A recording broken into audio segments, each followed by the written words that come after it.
तो स्टार्ट करते हैं। कल हम लोग कोवैलेंट बॉन्ड तक पढ़ लिए थे, अब देखते हैं आगे हाइब्रिडाइजेशन। इसको नोट करना, हाइब्रिडाइजेशन क्या होगा। ज़्यादा सवाल तो आएगा नहीं, लेकिन थोड़ा बहुत देख लेते हैं हम लोग, जल्दी से इसको ख़त्म करते हैं। हाइब्रिडाइजेशन जो है वो होता है number of sigma bond plus number of lone pair of central atom. जैसे हम तुमको सिंपल सा क्वेश्चन एक पूछे, CH3 नहीं CH4, इसका हाइब्रिडाइजेशन बताओ। तो हम हाइब्रिडाइजेशन हमेशा सेंट्रल एटम के निकालते हैं। सेंट्रल एटम कौन है? कार्बन, क्योंकि इसका डायग्राम तो कुछ ऐसे बनाते हो तुम ऑर्गेनिक में। तो सेंट्रल एटम कौन हो गए? कार्बन। तो कार्बन का हम हाइब्रिडाइजेशन निकालते हैं, कैसे निकलेगा? तो नंबर ऑफ सिग्मा बॉन्ड, कितने सिग्मा बॉन्ड है बताओ? 4 हाइड्रोजन है तो 4 सिग्मा बॉन्ड चाहिए, तो 4 हो गए। नंबर ऑफ लोन पेयर, क्या इस पर कोई लोन पेयर भी है? क्या कोई इलेक्ट्रॉन है? नहीं, तो 0, तो 4 है। तो इसका हाइब्रिडाइजेशन कितना होगा? हाइब्रिडाइजेशन कैसे लिखेंगे? तो देखो ऐसे लिखते हैं। हाइब्रिडाइजेशन में क्या क्या होता है? sp होता है, sp2, sp3, sp3d, sp3d2। तो ये 4 हैं, तो 4 के लिए कैसे लिखेंगे? s1 और p3, तो 4 हो गए। अब s के पावर 1 नहीं लिखते हम कभी, बस sp3 लिखेंगे। तो एक s के पावर 1 जो गायब है और p के पावर 3, 4 हो गए। तो sp3 इसका हाइब्रिडाइजेशन होगा, ठीक है। अब इसका शेप कैसा होगा? तो sp3 का शेप देखो कैसा है? टेट्राहेड्रल। तो इसका शेप जो होगा टेट्राहेड्रल है, मतलब ऑर्गेनिक केमिस्ट्री में तुम ऐसे बनाते हो ना, कार्बन के ऐसे हाइड्रोजन, ऐसे हाइड्रोजन, ऐसे हाइड्रोजन, ऐसे। एक गलत है, एक्चुअली ऐसा होता नहीं है। तो वो तो शेप टेट्राहेड्रल होता है, कुछ इस टाइप का होता है टेट्राहेड्रल से। एक ऐसे नीचे की ओर, उधर की ओर होता है बैक साइड में। तो ये टेट्राहेड्रल शेप होता है। तो हाइब्रिडेशन निकालने आया। अच्छा, याद ही करना पड़ेगा क्या कि sp आया लीनियर, नहीं वो तुमसे नहीं पूछेगा, 1 2 प्राइमरी वाला में नहीं पूछेगा। बस ऐसे ही थोड़ा बहुत बता दिए कि हाइब्रिडेशन कैसे निकाला जाता है। sp पूछा करते थे कि sp है कि sp2 है कि sp3 है कि sp4 है कि sp4 बोल रहे हैं, sp3d है, तो तुम आसानी से निकाल सकते हो। sp4 नहीं होता, sp3 आ गया तो sp3 के बाद sp3d1 हो जाएगा, sp3d। जैसे चलो दूसरा एक एग्जाम्पल लेते हैं, pH3 का बताओ। तब कैसे निकाला जाता है हाइब्रिडेशन? ध्यान से सुनो। फास्फोरस है, ठीक है। फास्फोरस का वैलेंस इलेक्ट्रॉन कितना होता है? एटॉमिक नंबर 16 होगा। तो वैलेंस इलेक्ट्रॉन 2 8 6, तो 6 वो इलेक्ट्रॉन तुम बना लेना। ये फास्फोरस के 6 इलेक्ट्रॉन हो गए, ठीक है। उसके बाद तुमको क्या करना है कि हाइड्रोजन कितने हैं? 3, तो 3 हाइड्रोजन तुमको ऐड, 3 हाइड्रोजन से बॉन्ड बना देना है, ठीक है। अब जो बच गए ना वो लोन पेयर होते हैं, ठीक है। pH3 pH पर अच्छा एक डॉट भी बच जाएगा। ये डॉट का क्या करेंगे? ये ऐसे ही रहेगा, इसलिए समझने के लिए pH4 कर देते हैं, ज़्यादा बेहतर है। 5 6 pH4 कर देते हैं, तो एक हाइड्रोजन और बॉन्ड बनाएगा, ठीक है। और एक लोन पेयर बच गया, 2 इलेक्ट्रॉन जोड़ा में बचता है तो उसको एक काउंट करते हैं। ये एक लोन पेयर है, पेयर में है ना, तो ये एक लोन पेयर है। तो हाइब्रिडाइजेशन कितना होगा बताओ? तो नंबर ऑफ सिग्मा बॉन्ड, तो कितने सिग्मा बॉन्ड है? 1 2 3 4, plus number of lone pair कितने हैं? 1, तो 5 हो गया। तब 5 से कैसे लिखेंगे? S1 P3, मैक्सिमम तो इतना ही होगा, P4 तो होता नहीं है। तो उसके बाद D का नंबर आएगा, तो 3 1 4 तो हो गए। S के पावर 1 P के पावर 3, तो 3 1 4 हो गया। अब D बचा, तो D में कितने डालोगे? 1। अब हो गया 5 जोड़ो, S के पावर 1 P के पावर 3 D के पावर 1, 1 लिखेगा नहीं, सिर्फ sp3d हाइब्रिडाइजेशन होगा, ठीक है। 1 को नहीं लिखते हैं। तो sp3d, अब इसका शेप अगर पूछे दे तो sp3d का शेप तुमको याद करना पड़ेगा। sp3d का शेप कैसा होता है? देखो ट्राइगोनल बाई पिरामिड। तो शेप वगैरह ये सब नहीं पूछेगा, इतना तो हम श्योर हैं। हम ये हाइब्रिडाइजेशन खाली निकालने के लिए सीख सकते हो। SF6 के बताओ तुम। तो सल्फर होता है, सल्फर, अरे फास्फोरस का 15 ना होता है यार, सही कहीं कि एक इलेक्ट्रॉन वहाँ बच रहा है, हम एक हाइड्रोजन जोड़ करके एग्जाम्पल दे दिए। खैर कोई बात नहीं, ये बिल्कुल सही है, ऐसे हाइब्रिडेशन निकाला जाता है। सल्फर SF6 के निकालो तो कितना होता है? सल्फर का एटॉमिक नंबर 16, तो 16 हुआ तो बैलेंस इलेक्ट्रॉन कितना होंगे? 6। तो 1 2 3 4 5 6 ऐसे बना देना है, सल्फर का बैलेंस इलेक्ट्रॉन होगा। उससे कितने जुड़े हुए हैं? फ्लोरीन, तो 6, तो 6 फ्लोरीन तुम जोड़ देना, तो सभी से जुड़ गया फ्लोरीन। तो कितने नंबर ऑफ सिग्मा बॉन्ड है?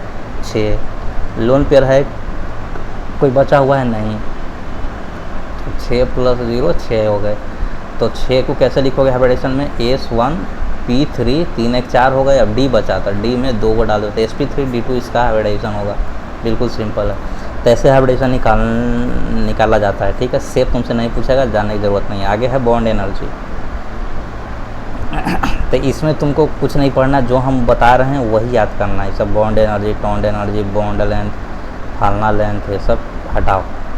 मल्टीप्लिसिटी, साइज, ग्रेटर, ये सब से मतलब नहीं है, ठीक है। ये सब नहीं पढ़ना है, ये सब हाइब्रिडाइजेशन वगैरह ये सब काट देना है।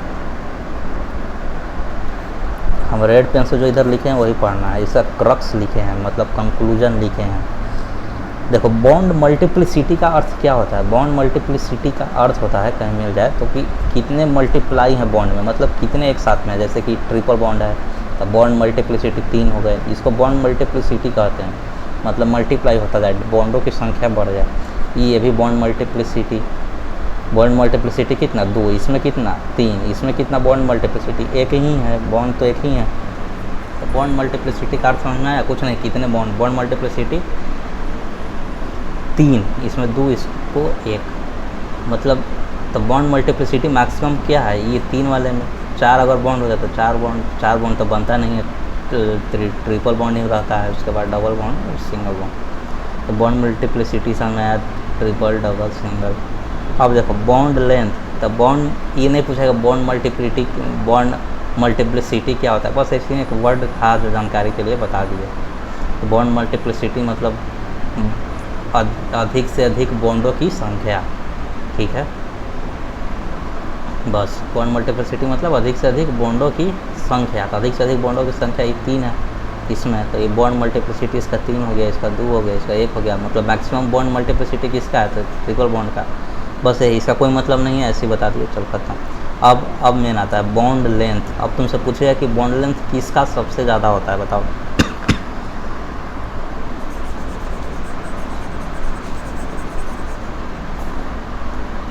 जो बॉन्ड बनते हैं उस सबसे ज़्यादा किसका लंबाई में कौन सबसे ज़्यादा होता है? सिग्मा बॉन्ड के पाई बॉन्ड। सिंगल बॉन्ड को सिग्मा बॉन्ड बोलते हैं, ठीक है। अब डबल बॉन्ड बोलने, अगर डबल बॉन्ड कहीं बने तो ऊपर वाला एक बॉन्ड सिग्मा मान लो और नीचे वाले को पाई मान लो। तो डबल बॉन्ड में एक सिग्मा बॉन्ड एक पाई बॉन्ड होता है। ट्रिपल बॉन्ड, हाँ जी,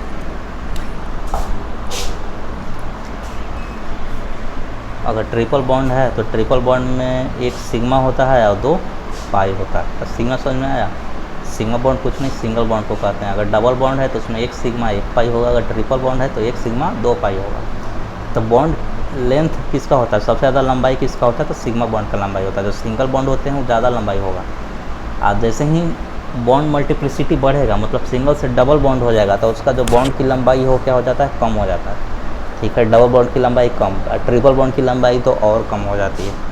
तो अगर बॉन्ड लेंथ की बात करें तो यहाँ पे हम लिखे हुए हैं कि सिग्मा बॉन्ड की सबसे ज़्यादा, greater than double bond, greater than triple bond. तो सबसे ज़्यादा लंबाई किसका? सिंगल बॉन्ड का, उसके बाद डबल, इसके बाद ट्रिपल, ठीक है। या फिर sigma bond greater than pi bond. ये बॉन्ड लेंथ था। आप तुमसे पूछे हैं कि बॉन्ड एनर्जी किसका होता था? भाई जिसका जो ज़्यादा लंबा होगा उसके पास एनर्जी कम होगा। जैसे कि तुम एक छड़ी लो और जो लंबा छड़ी होगा तुम उसको आसानी से तोड़ सकता है, लेकिन यही जब अगर हम छोटा छड़ी दे दें तो तुमसे वो टूटेगा नहीं, ठीक है। तो वैसे याद करना कि बॉन्ड एनर्जी किसका ज़्यादा होता है? तो बॉन्ड एनर्जी तो ट्रिपल वाले के ज़्यादा होगा, बिकॉज उसका बॉन्ड लेंथ कम होता है। जो बॉन्ड लेंथ होते हैं ना वो inversely proportional to bond energy होता है। मतलब बॉन्ड एनर्जी और बॉन्ड लेंथ दोनों एक दूसरे का इन्वर्स रिलेशन है। तो बॉन्ड एनर्जी किसका ज़्यादा होगा? ट्रिपल वाले के ज़्यादा होगा, उसके बाद डबल और सबसे कम सिंगल वाले के होगा, ठीक है। ट्रिपल वाले का बॉन्ड लेंथ क्यों, बॉन्ड एनर्जी कम ज़्यादा क्यों है? ट्रिपल बॉन्ड के बॉन्ड एनर्जी ज़्यादा क्यों? क्योंकि इसका बॉन्ड लेंथ कम है, छोटा है साइज में, ठीक है। वही सब चीज़ें यहाँ पे लिखा हुआ है।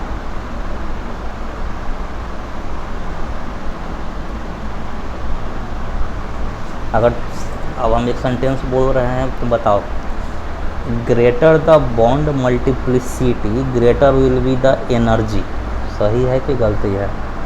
तब बिल्कुल सही है। अगर ज़्यादा बॉन्ड की मल्टीप्लिसिटी बढ़ते जाएगा, डबल से ट्रिपल हो जाएगा, तब बॉन्ड एनर्जी भी बढ़ जाएगा, है ना। वैसे ट्रिपल बॉन्ड की सबसे ज़्यादा एनर्जी होता है। अच्छा, greater the bond multiplicity bond length decrease. सही है कि गलती है? बिल्कुल सही है। अगर बॉन्ड मल्टीप्लिसिटी ज़्यादा बढ़ता जाएगा तब बॉन्ड लेंथ कम होता जाएगा। ट्रिपल बॉन्ड देखो मैक्सिमम बॉन्ड मल्टीप्लिसिटी है तो उसका बॉन्ड लेंथ कम हो जाएगा। ठीक है, अच्छा बताओ, लार्ज साइज एटम है, बड़ा बड़ा एटम है, तो दोनों के बीच जो बॉन्ड बनता है ना वो बड़ा ही बनता है। जैसे कि तुमको हम एग्जांपल दें, एक बड़ा बॉन्ड थी, एक दोनों बड़ा बड़ा एटम, इसके बीच जो एक सिंगल बॉन्ड बना है या फिर कोई सा भी बॉन्ड बना है, एक छोटा एटम है उसके बीच जो बॉन्ड बना है, किसके बीच का जो बॉन्ड है ना वो बड़ा होगा बताओ। तो जो बड़े बड़े एटम होंगे ना वो दोनों के बीच बड़ा बॉन्ड बनता है, जो छोटे छोटे एटम होंगे उसके बॉन्ड जो है उसका जो लंबाई होगा वो कम होगा। ठीक है, तो छोटे एटम के बीच जो बॉन्ड की लंबाई होती है, बॉन्ड लेंथ होती है वो कम होती है, बड़े एटम के बीच जो बॉन्ड बनती है तो उसकी बॉन्ड लेंथ ज़्यादा होती है। समझ में आया? पसंद में आया होगा। ये सब नहीं पढ़ना है, सिर्फ वही पढ़ना है और वही लिखना है। ये वाला लाइन अभी हम समझाए, अभी बोल रहे थे कि greater the size of atom, अगर एटम का साइज बड़ा होगा तो greater will be the bond length, तो उसकी बॉन्ड की लंबाई भी क्या होगी, ज़्यादा होगा। ठीक है, आगे देखो हाइड्रोजन बॉन्ड। ये हाइड्रोजन बॉन्ड क्या होता है? तो हाइड्रोजन बॉन्ड जो है ना हमेशा हाईली इलेक्ट्रोनेगेटिविटी एलिमेंट से ही बनाएगा। ठीक है, ऐसा नहीं कि हाइड्रोजन बॉन्ड है कार्बन से लगा हुआ है बन जाएगा। फॉर एग्जांपल अगर हम बात करें, देखो जैसे कि वाटर है, तो वाटर क्यों है भाई? वाटर लिक्विड स्टेट में क्यों रहता है? Because of hydrogen bond. जैसे वाटर है, वाटर में 2 हाइड्रोजन होते हैं, ये वाटर का एक मॉलिक्यूल, वैसे ही वाटर का ना दूसरा मॉलिक्यूल होगा ऐसे। ठीक है, तो अब बताओ कि ये दोनों लिक्विड, अगर दोनों मॉलिक्यूल में अगर कोई कनेक्शन नहीं होगा, एग्जांपल जैसे पहला मॉलिक्यूल ही है, दूसरा मॉलिक्यूल ही है, अगर इस दोनों मॉलिक्यूल में बाबू कोई कनेक्शन ही नहीं होगा तो लिक्विड रहेगा ही नहीं, तो गैस हो जाएगा। बिकॉज उसी में तो मॉलिक्यूल्स जो हैं, एटम जो है दूर दूर रहते हैं, तो भी जानता है। गैस है, गैस में एक एटम दूसरे एटम बहुत दूर होते हैं, ठीक है, पास नहीं होते, लेकिन लिक्विड में तो पास होता है। तो भाई यहाँ तो दोनों में कनेक्शन ही नहीं है, तो फिर लिक्विड स्टेट में क्यों है?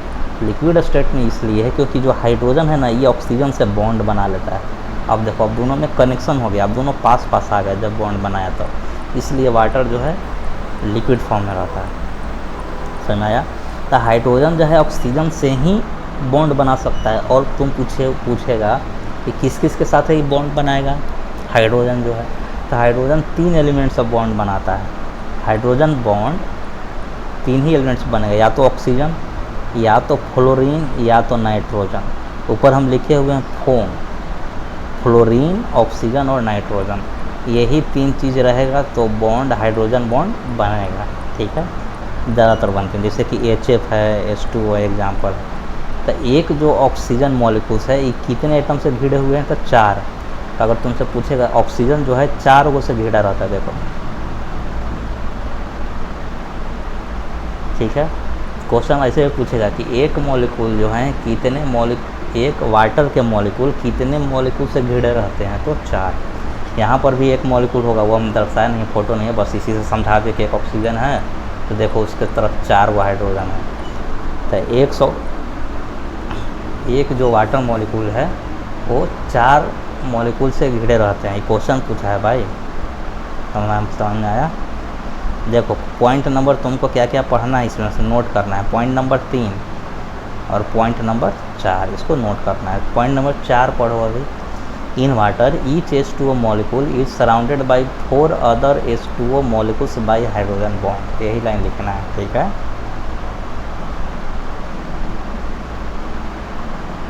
it means that maximum number of hydrogen bond in an H2O molecule is 4.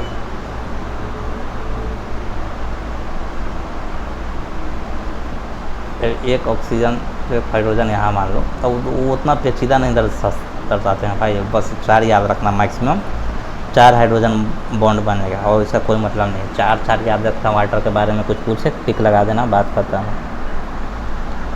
4 hydrogen bond बनते हैं वाटर में। तीसरा पॉइंट पढ़ो कि H2O is liquid due to formation of hydrogen bond. अभी हम समझें कि H2O इसलिए लिक्विड है ना बिकॉज हाइड्रोजन और ऑक्सीजन के बीच में एक बॉन्ड बन जाता है। अच्छा, जो ये बॉन्ड बनेगा ना इसको हम सिंगल बॉन्ड ऐसे नहीं दर्शा सकते हैं, उसको हमें ऐसे ही दर्शाना पड़ेगा बिकॉज ये हाइड्रोजन बॉन्ड है, या फिर डॉट डॉट से दर्शाओ। ठीक है। ये कोई रियल बॉन्ड नहीं है, ये समझ जाओ कि हाइड्रोजन बॉन्ड अट्रैक्शन वाला है। ये दोनों के बीच में अट्रैक्शन रहेगा। जैसे कि तुम 9th में पढ़ा होगा कि कोई भी चीज़ लिक्विड स्टेट में क्यों रहता है, बिकॉज एक मॉलिक्यूल ना दूसरे मॉलिक्यूल से अट्रैक्टेड रहते हैं और पास पास में रहते हैं, इसीलिए तो लिक्विड है। और जो गैस है उसमें अट्रैक्शन फोर्स बहुत ही कम होता है और वो दूर दूर होते हैं, लेकिन यहाँ पे अट्रैक्शन फोर्स है। ठीक है, किसके कारण है वाटर में? हाइड्रोजन बॉन्ड के कारण है। लेकिन यही अगर हम बात करें हाइड्रोजन सल्फाइड में H2S में, तो क्या होता है? पढ़ो पॉइंट नंबर 3 कि H2O is liquid due to formation hydrogen bond. H2S does not form hydrogen bond, so it is a gas at a room temperature. अब जैसे वाटर है वैसे में तो सल्फ़र भी है भाई, तो ई क्यों नहीं लिक्विड स्टेट में रहता है? बिकॉज जो ये सल्फ़र है, एक और सल्फ़र मान लेते हैं, इसका भी हाइड्रोजन होगा। इसमें नंबर 1 हाइड्रोजन सल्फाइड और नंबर 2 हाइड्रोजन सल्फाइड, दोनों जो मॉलिक्यूल है दोनों में कोई कनेक्शन नहीं होता है, दोनों दूर दूर रहते हैं। जब दोनों में कोई अट्रैक्शन फोर्स ही नहीं है तो दूर दूर रहेगा। क्यों अट्रैक्शन फोर्स नहीं है? बिकॉज जो हाइड्रोजन है ना, सल्फ़र के बीच में कोई बॉन्ड नहीं बनता है, क्योंकि सल्फ़र हाइड्रोजन बॉन्ड नहीं बनाता है। बिकॉज सल्फ़र जो है हाईली इलेक्ट्रोनेगेटिविटी एलिमेंट नहीं है। हाईली इलेक्ट्रोनेगेटिव एलिमेंट क्या होता है वो हम लोग पीरियोडिक टेबल में पढ़ेंगे। ठीक है, तो फोर्स रहेगा तो ही हाइड्रोजन बॉन्ड बनेगा, अन्यथा हाइड्रोजन बॉन्ड नहीं बनता। तो सल्फ़र वाले में हाइड्रोजन बॉन्ड बनेगा नहीं, तो एक गैस रहता है, इसीलिए H2S जो है ना हाइड्रोजन सल्फाइड वो गैस है ना। दूसरा चौथा पॉइंट, तीसरा चौथा पॉइंट नोट करना है और याद रखना है। अब हाइड्रोजन बॉन्ड दो टाइप के होते हैं, एक इंटरमॉलिक्यूलर हाइड्रोजन बॉन्ड होते हैं, दूसरा इंट्रामॉलिक्यूलर हाइड्रोजन बॉन्ड होते हैं। इंटरमॉलिक्यूलर मतलब एक कंपाउंड और दूसरे कंपाउंड, मतलब हाइड्रोजन बॉन्ड जो बनेगा ना दो अलग अलग कंपाउंड के बीच में बनेगा। इंटर मतलब अलग अलग, यही होता है कि एक मॉलिक्यूल दूसरे मॉलिक्यूल के साथ हाइड्रोजन बॉन्ड बनाएंगे। इंट्रा मतलब अपने अंदर, इंट्रा मतलब अपने अंदर। तो इंट्रामॉलिक्यूलर जो हाइड्रोजन बॉन्ड होंगे ना, वो एक मॉलिक्यूल ना अपने अंदर ही बनाता है हाइड्रोजन बॉन्ड। जैसे कि देखो, बड़ा बेस्ट एग्जांपल यहाँ पे दिया हुआ है। देखो, ये एक कंपाउंड है, ठीक है, बेंजीन है, यहाँ नाइट NO2 है लगा हुआ, यहाँ पे OH है। तो ये जो एक ही कंपाउंड में ये ऑक्सीजन है और ये हाइड्रोजन है, तो ये दोनों के बीच में क्या रहेगा? बॉन्ड बनेगा दोनों के बीच में। तो भाई तो ये तो एक ही कंपाउंड के बीच में हाइड्रोजन बॉन्ड बन जा रहा है, तो इसको बोलते हैं कि इंट्रामॉलिक्यूलर हाइड्रोजन बॉन्ड है। और जो इंट्रामॉलिक्यूलर हाइड्रोजन बॉन्ड है वो वीक हाइड्रोजन बॉन्ड होते हैं, कमज़ोर होते हैं। ठीक है, ये वाला मजबूत कौन होता है? इंटरमॉलिक्यूलर, जो एक कंपाउंड और दूसरे कंपाउंड के बीच बनता है, वो मजबूत होता है। जैसे कि वाटर में एक कंपाउंड दूसरे कंपाउंड के बीच में बनता है, जैसे कंपाउंड नंबर 2 है, ये कंपाउंड नंबर 1 है, ये दोनों के बीच में बना है, दोनों अलग अलग कंपाउंड है। तो ये जो हाइड्रोजन बॉन्ड बनता है ना, ये स्ट्रॉन्ग बनता है, इसलिए तो लिक्विड है। लेकिन ये जो बना है पैरा, इसका क्या नाम है पता नहीं, कुछ नाम होगा, बस इसी समझाने के लिए, पैरा नाइट्रो फेनॉल है शायद, हाँ यही है। ये ऑर्थो पैरा मेटा ऐसा होता था 11th-12th में, याद है? तो ये ऑर्थो नाइट्रोफेनॉल। तो ऑर्थो नाइट्रोफेनॉल में हम देखें तो एक ही मॉलिक्यूल में यहाँ हाइड्रोजन है, ये ऑक्सीजन है, दोनों के बीच में क्या बना रहा है? एक बॉन्ड बना रहा था। ये इंटरमॉलिक्यूलर हाइड्रोजन बॉन्ड होगा। हम इसे सिर्फ यही सिखाना चाह रहे थे कि इंटरमॉलिक्यूलर का मतलब क्या है और इंट्रा का मतलब क्या है, और कुछ नहीं। ये नहीं पूछेगा कि ऑर्थो नाइट्रोफेनॉल में इंट्रामॉलिक्यूलर की है, तो ये सब चीज़ें नहीं पूछेगा। बस हाइड्रोजन बॉन्ड थोड़ा बहुत जानकारी दी है, इंट्रा समझाए और कुछ नहीं।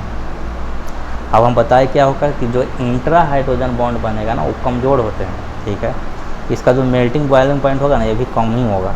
लेकिन जब इंटर मॉलिक्यूल होगा, एक मॉलिक्यूल से दूसरे में हाइड्रोजन बॉन्ड बनेगा, तो उसका मेल्टिंग पॉइंट और बॉइलिंग पॉइंट ज़्यादा होगा। यहाँ पर लिखा हुआ है कि intermolecular hydrogen bond arises when hydrogen bonding occur between 2 और more molecules. In this case MP/BP of compound increases due to molecular association. वही बोल रहे हैं कि जो इंटर मॉलिक्यूलर हाइड्रोजन बॉन्ड होते हैं ना, उसका MP और BP दोनों ज़्यादा होते हैं, इंट्रा मॉलिक्यूलर का कम होता है। ठीक है, और कुछ इसमें याद नहीं करने की ज़रूरत है, और इसमें कुछ लिखना भी नहीं है, बस इंटर पे ही एक लाइन लिख लेना MPBP वाला, और उसका डेफिनेशन कि इंटर में दूसरे कंपाउंड के बीच में बनता है, इंट्रा में सेम कंपाउंड के बीच में बनता है, बस हो गया, और कुछ नहीं बताना है।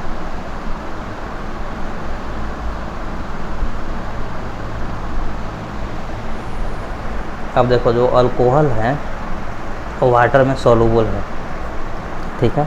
इसमें तुमसे पूछेगा कि alcohol is soluble in water because, पहला क्या दोनों के बीच में हाइड्रोजन बॉन्ड बनते हैं, इंटरमॉलिक्यूलर हाइड्रोजन बॉन्ड, इसके कारण हाँ लिख देते हैं इंटरमॉलिक्यूलर हाइड्रोजन बॉन्ड, इसके कारण भूल जाता है क्या,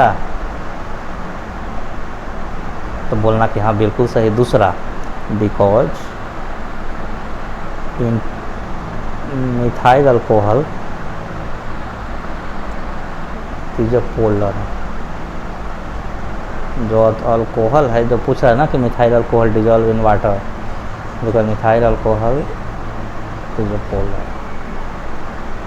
अब तुमने ये दो को ऑप्शन दे दिया, बताओ दोनों में कौन सही है। क्यों मिथाइल अल्कोहल, चाहे अल्कोहल जो है वाटर में घुल जाता है, जब तुम अल्कोहल दारू पिए को पानी डाल देगा ना तो एकदम पूरा तरीके से मिक्स हो जाता है, ऐसा नहीं तेल जैसा नहीं होता है कि पानी में तेल डाल दीजिए तेल ऊपर छाला है, दारू में ऐसा होता है क्या, नहीं, पूरा वो मिक्स हो जाता है, पूरा घुल जाता है, डिजॉल्व हो जाता है अल्कोहल, चाहे इथाइल अल्कोहल हो चाहे मिथाइल अल्कोहल हो। ऐसा क्यों होता है, तो एक कारण है कि इंटरमॉलिक्यूलर हाइड्रोजन बॉन्ड बनता है, जैसे ऑप्शन में देखो एक मिथाइल अल्कोहल है वाला ए, और ए वाला वाटर मॉलिक्यूल्स है, दोनों के बीच में एक हाइड्रोजन बॉन्ड बना, तो हाइड्रोजन बॉन्ड बना, दोनों अट्रैक्ट हो गया जा करके, तो ये घुल गया समझो।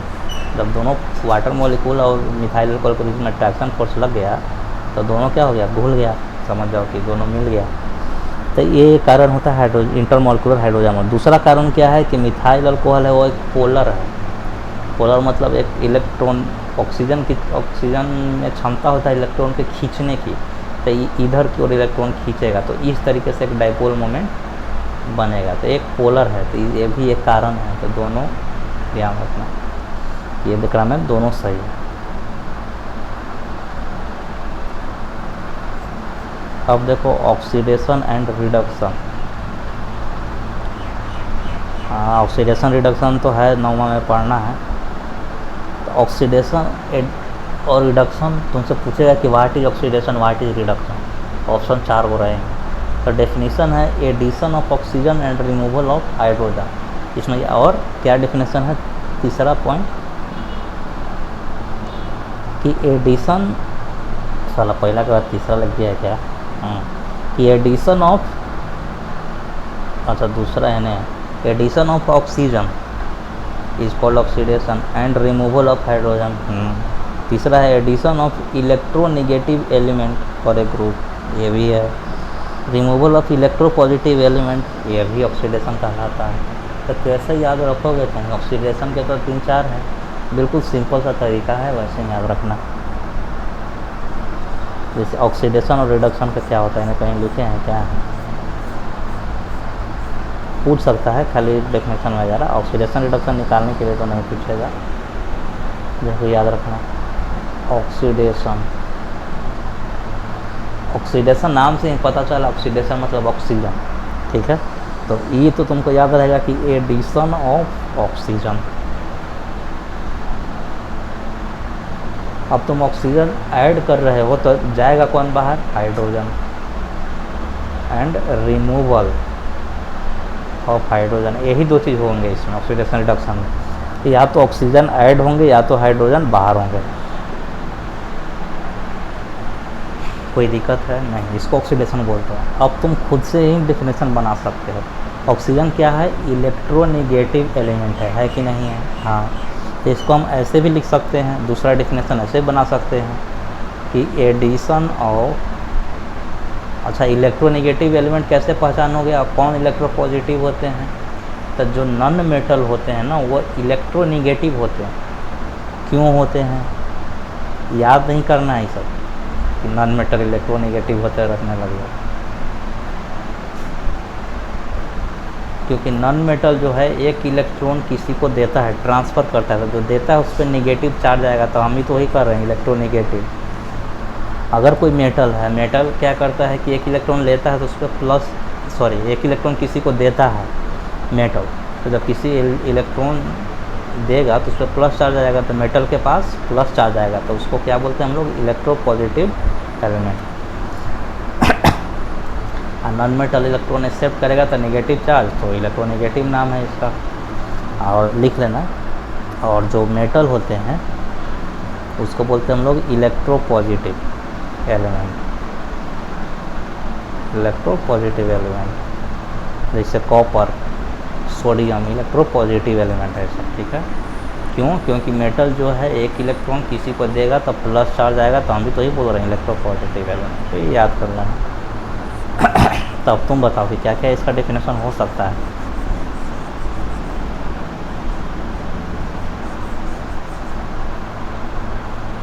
एडिशन ऑफ ऑक्सीजन, ऑक्सीजन क्या है, इलेक्ट्रोनेगेटिव एलिमेंट है, एडिशन ऑफ इलेक्ट्रोनेगेटिव,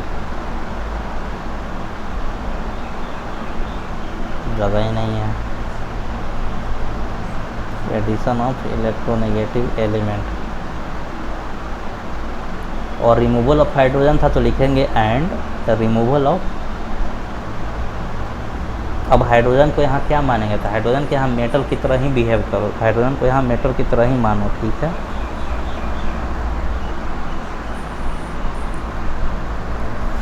और अब डेफिनेशन बनाओ,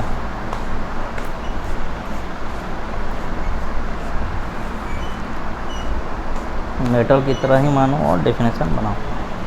the removal of electropositive,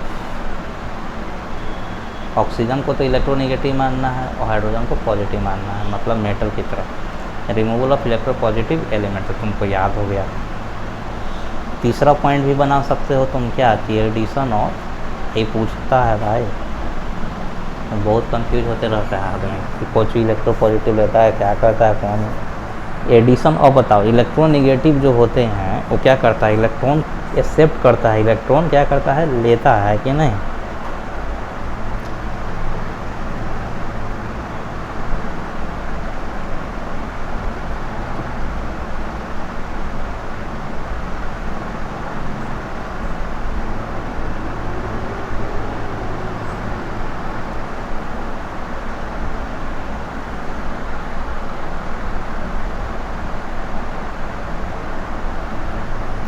loss of electron, gain of electron,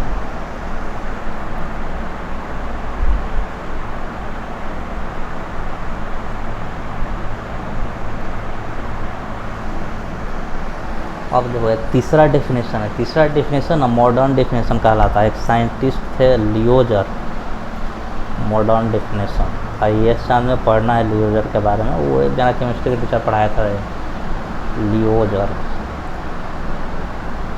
इसका नाम में ही डेफिनेशन छुपा हुआ है। एल मतलब लॉस ऑफ इलेक्ट्रॉन, ई मतलब electron, the loss of electron is called oxidation, O मतलब ऑक्सीडेशन, ओ मतलब ऑक्सीडेशन।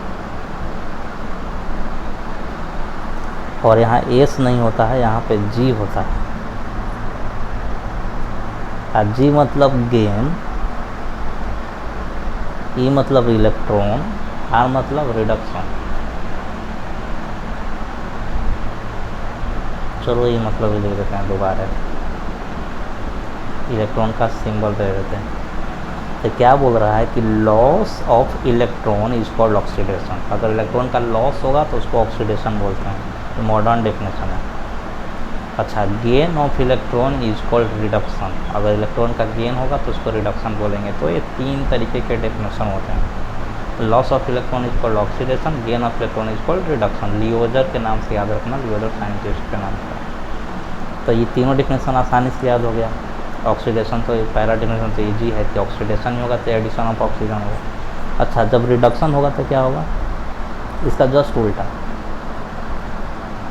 अब तुम डेफिनेशन बना लोगे ना, रिडक्शन होगा तो क्या होगा, वहाँ ऑक्सीडेशन में हो रहा था addition of oxygen, removal of hydrogen, तो रिडक्शन में क्या होगा, एडिशन ऑफ, अच्छा ऑक्सीजन हाइड्रोजन एक ही जगह रहो, तो यहाँ ऑक्सीजन का क्या होगा, रिमूवल होगा, रिमूवल ऑफ ऑक्सीजन, और एडिशन किसका होगा, हाइड्रोजन का। Addition of hydrogen. अच्छा, दूसरा डेफिनेशन लिखो, क्या हुआ? Removal of oxygen. ऑक्सीजन किसको बोलते हैं? इलेक्ट्रोनेगेटिव एलिमेंट को, electronegative element. And addition of hydrogen, तो इसको क्या बोलेंगे? Addition of electropositive element. लिख लो, अब हम लिखेंगे नहीं, एडिशन ऑफ इलेक्ट्रोपॉजिटिव एलिमेंट। तीसरा डेफिनेशन हम क्या देखें? लियोजर, loss of electron oxidation, gain of electron reduction. तो यहीं पे देख लिया फिर रिडक्शन का भी। तो डेफिनेशन उम्मीद है कि क्लियर हो गया होगा। अब ऑक्सीडेशन नंबर हमसे निकालने के लिए नहीं पूछेगा एग्ज़ाम में 1 to 5 में भी कितना ऑक्सीडेशन नंबर होता है, लेकिन तुमको निकालने आना चाहिए। अब देखो, जो ऑक्सीडेशन नंबर होते हैं वो निकालते कैसे हैं भाई?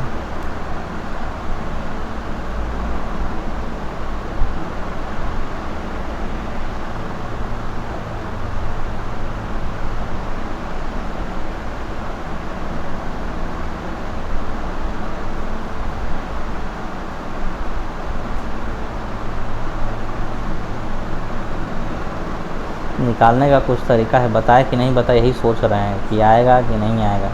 मुझे नहीं लगता है कि आएगा, हटाओ इसको, कोई मतलब नहीं है ऑक्सीडेशन नंबर निकालने का, रिडक्शन नंबर निकालने का। चलो बताएं देते हैं कितना, 1 सेकंड का तो ज़्यादा नहीं है। देखो, ऑक्सीडेशन नंबर निकालने के लिए ना जैसे क्या करते हैं कि के, जैसे एग्जांपल लेते हैं KMnO4 का हम निकालते हैं, ठीक है? तो ऐसे निकलता है कि जितना है ना सबका वैलेंसी, जितना है सबका वैलेंसी लिख जोड़ करके 0 कर देना है, ठीक है? अब तुमको मैग्नीज का निकालना है, Mn का निकालना है कि ऑक्सीडेशन नंबर कितना होगा। तो K का वैलेंसी कितना होगा?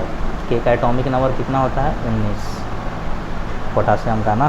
तो 2, 8, 10, फिर 8 और 1, यही होगा। अब तो पोटासियम का वैलेंसी कितना होगा? +1। मेटल है तो +1, नॉन मेटल रहेगा तो -1 कर लेंगे। अब मैग्नीज का निकालना है तो इसका x करना है। अच्छा, ऑक्सीजन का कितना होता है? तो ऑक्सीजन का -2 लेना है। ऑक्सीजन का वैलेंसी कितना होगा? ऑक्सीजन का वैलेंसी 2, 6, तो वैलेंसी तो 2 होगा, तो 2 होगा। तो ऑक्सीजन नॉन मेटल है तो -2 लेना है, लेकिन 4 ऑक्सीजन है तो इसको 4 से गुना भी कर देना है, ठीक है? और इसको जोड़ देना है और जोड़ करके 0 के बराबर कर देना है। अब x का वैल्यू आ जाएगा यहाँ से -8, इधर जाएगा +8, 7। तो KMnO4 Mn का ऑक्सीडेशन नंबर कितना होगा? +7। ऐसे निकालते हैं। अच्छा, ऑक्सीडेशन नंबर निकालने में कुछ याद, ये सब याद करने की ज़रूरत नहीं, हम बता दिए ना डायरेक्ट कि जो वैलेंसी होगा वही लिखना है। अगर मेटल होगा तो उसका वैलेंसी क्या है? +1 लगा देना है, नॉन मेटल होगा तो माइनस लगा देना है, ठीक है? बस जिसका निकालना है उसके जगह पर x लिख दो और सबको जोड़ करके 0 के बराबर कर दो, x के वैल्यू निकालो। जैसे तुम अपने खुद से ट्राई करना, ठीक है? K2Cr2O7 के निकालो, K2Cr2O7। क्रोमियम का कितना होगा? इसका ऑक्सीडेशन नंबर था K, पोटासियम तो +1 लिखोगे, लेकिन 2 पोटासियम है, K2 है तो 2 से मल्टीप्लाई भी होगा, ठीक है? क्रोमियम का x मानो, लेकिन 2 क्रोमियम है तो 2 से मल्टीप्लाई भी होगा। ऑक्सीजन का -2 मानो, लेकिन 7 है तो 7 से मल्टीप्लाई होगा। सबको क्या करना है? जोड़ देना है, जोड़ के 0 के बराबर कर देना है और x के वैल्यू यहाँ से निकाल देना है। -14 +14, 12, 2, 6 आ जाएगा। तो यही होगा क्रोमियम का ऑक्सीडेशन नंबर, ठीक है? तो ऐसे करके सिंपल सा निकालते हैं। कुछ एक्सेप्शन भी है जहाँ हम यूज़ करते हैं, जैसे कि +1 hydrogen ion, oxidation number of hydrogen, oxidation number of hydrogen +1 लेना है, ठीक है? अगर हाइड्राइड रहेगा तो -1 लेना है, अगर हाइड्रोजन पहले लग जाए तो +1 लेना है, इसे समझो। हाइड्रोजन का +1 लेना है, ऑक्सीजन का लेना है -2 अगर वो ऑक्साइड रहे, तो वो ऑक्साइड ही रहेगा अगर तुम्हारे एग्ज़ाम में अगर आ भी जाए तो, ठीक है? पर ऑक्साइड होता है H2O2, वो सब नहीं आएगा, उतना फेयर में नहीं रहना, ये सब एडवांस चीज़ें हैं। जितना बोल दिया उतना ही लेना है कि वैलेंसी तुमको निकालना है। नॉन मेटल है तो माइनस लगा देना उसके आगे, मेटल होगा तो प्लस लगा देना है वैलेंसी के आगे, और सबको जोड़ करके 0 के बराबर कर देना। अगर उसमें ऑक्सीजन है O2 है तो ऑक्सीजन है तो उसमें ऑक्सीजन का -2 लेना है, अगर हाइड्रोजन है तो उसका +1 लेना है। तुमको यही करना है। जैसे कि हम 2 एग्जांपल दिए, उसको अच्छे से देखना और समझना हम कैसे निकाल रहे हैं। अगर कोई न्यूट्रल कंपाउंड है तो उसका 0 होता है। जैसे देखो वैलेंसी NO2 है तो NO2 का माइनस लेंगे, ठीक है। तो जो रेडिकल्स होते हैं ना वही यहाँ पे लेना होता है, ठीक है। न्यूट्रल कंपाउंड का ऑक्सीडेशन नंबर कितना होता है? 0, ठीक है। जैसे वो सिंगल यहाँ ZNO है, तुमको ये बताना है कि इसमें किसका ऑक्सीडेशन किसका रिडक्शन हो रहा है कंप्लीट।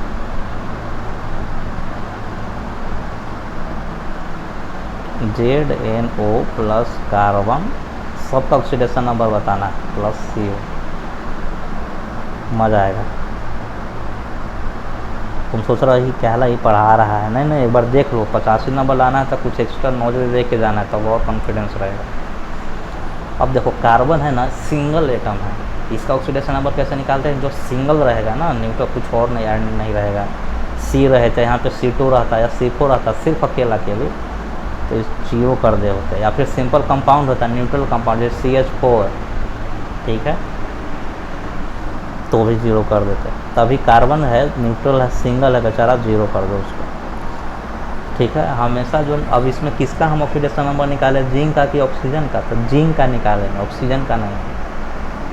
तो जिंक का X मानो और सबके जोड़ो, और ऑक्सीजन का कितना लेना है? -2 बताएं, बराबर 0 करो।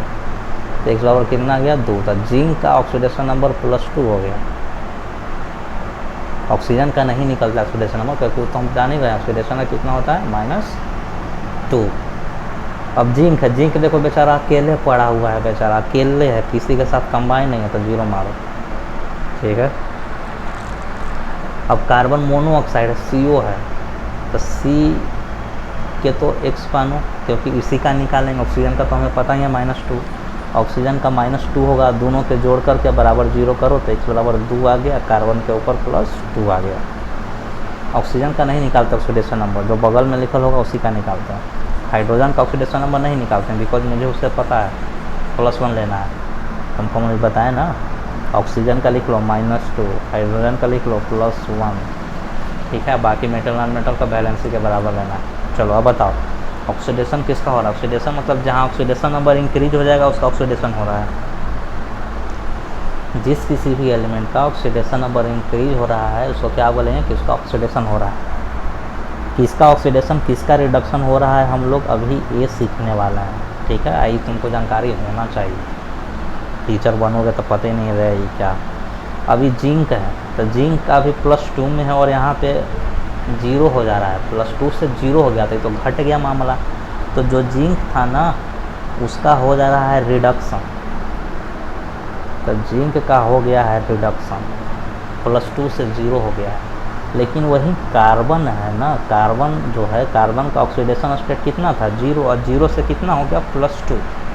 तो जब 0 से +2 हो गया तो ऑक्सीडेशन नंबर तो बढ़ गया, तो इसलिए बोलते हैं कि कार्बन का ऑक्सीडेशन हो गया, ठीक।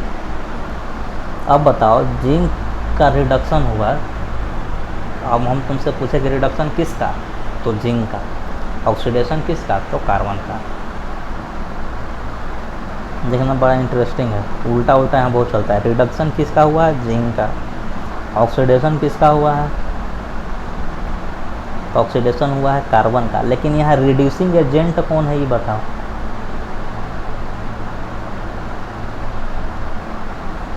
बड़ा अच्छा है। ऑक्सीडाइजिंग एजेंट कौन है? हम एजेंट पूछ रहे हैं।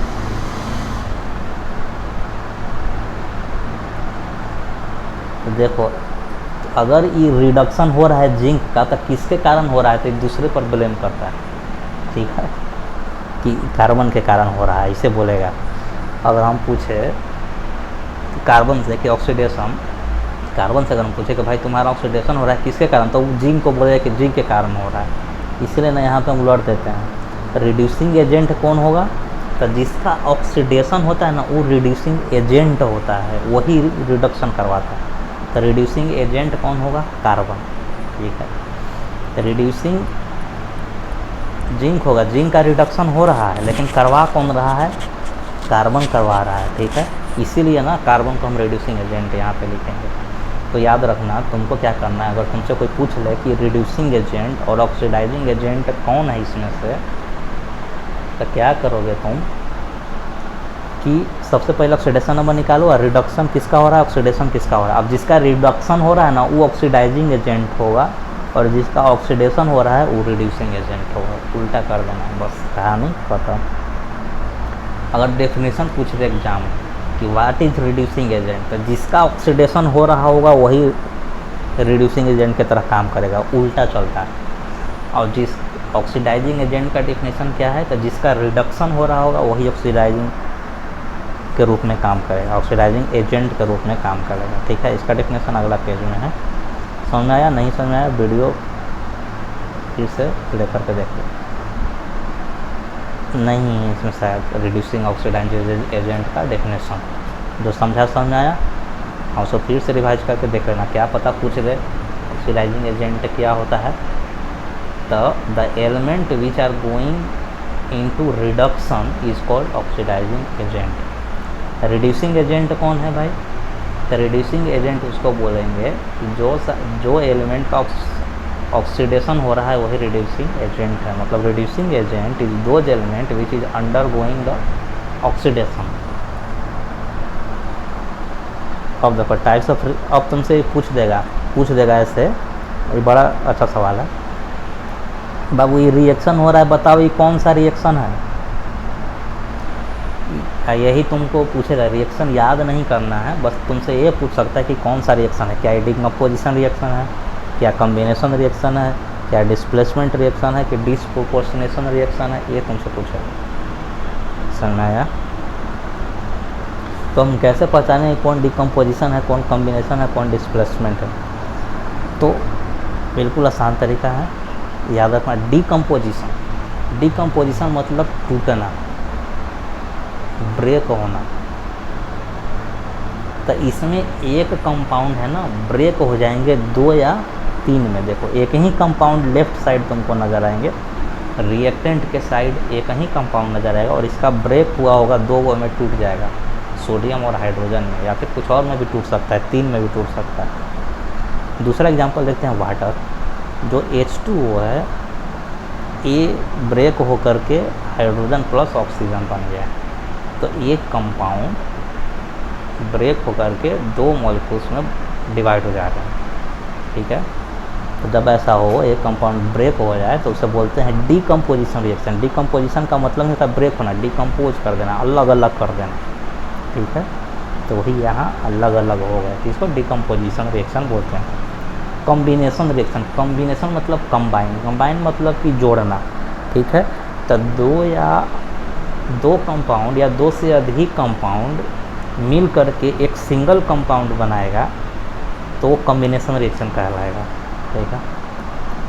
जैसे यहाँ कॉम्बिनेशन रिएक्शन है, तो 2 कंपाउंड मिल करके एक तीसरा कंपाउंड अकेला सिंगल बनाया है, तो ये कॉम्बिनेशन, कंबाइन हो गया ना दोनों, ये दोनों कंबाइन होकर के तीसरा बना रहा है, ठीक है। दोनों कंबाइन होकर के तीसरा बना रहे थे, इसको कॉम्बिनेशन रिएक्शन बोलते हैं। पहचान लेगा कि कौन, अब तो आसानी से पहचान ले कौन डिकम्पोजिशन है, कौन कॉम्बिनेशन है। सबसे ज़्यादा कन्फ्यूजन बच्चों को होता है डिस्प्लेसमेंट में और डिस्प्रोपोर्शनल में, ठीक है, कि कौन डिस्प्लेसमेंट है और कौन डिस्प्रोपोर्शनेशन है, ठीक है। अब वो ध्यान से देखो दोनों में अंतर कैसे। अब देखो तुम दिमाग लगाएगा, रिएक्टेंट साइड लेफ्ट साइड 2 है और राइट साइड में भी 2 है। डिस्प्रोपोर्शनेशन रिएक्शन में भी देखो, राइट साइड में 2 हैं, इधर भी 2 3 हो जा रहे हैं, 3 भी हो जाएगा, 2 भी हो जाएगा। तो पहचानेगा कैसे? पहचाने का सिंपल तरीका है डिस्प्लेसमेंट। मतलब डिस्प्लेसमेंट का अर्थ क्या हुआ कि एक कंपाउंड ना दूसरे जगह डिस्प्लेस हो जाता है, ठीक है। एक कंपाउंड दूसरे जगह डिस्प्लेस हो जाएगा या एक्सचेंज हो जाएगा या अरेंज हो जाएगा, एक ही बात है, ठीक है। अब हम समझाते हैं कि हम क्या कहना चाहें। देखो FeSO4 और Zn है, ठीक है, MgO है और सोडियम है। तो जो FeSO4 का जो SO4 है, ये जो है FeSO4 है, क्या होता है, रीअरेंजमेंट इसका अर्थ सही नहीं है, इसका हटाओ ना, तो क्या रीअरेंजमेंट नहीं है, डिस्प्लेस कर देता है, ये बिल्कुल सही है।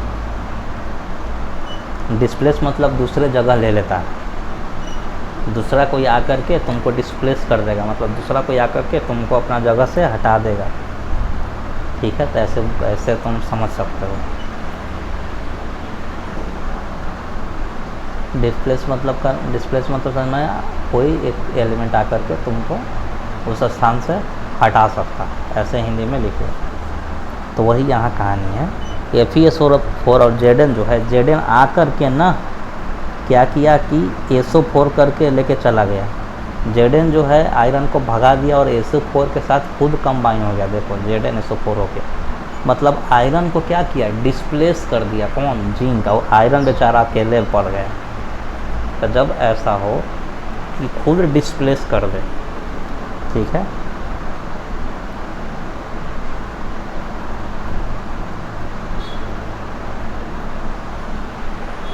डिस्प्लेस करके खुद वहाँ पे चला जाए, आयरन को भगा के जिंक खुद आ जाए, तो ZnSO4 प्लस आयरन हो गया। तो ये डिस्प्लेसमेंट रिएक्शन होता है। जैसे कि सोडियम है, वो क्या कह रहा है कि मैग्नीशियम के हटा के ऑक्सीजन को खुद ले लेगा, ये सोडियम ऑक्साइड बना देगा और मैग्नीशियम बेचारा अकेले बच जाएगा, ठीक है।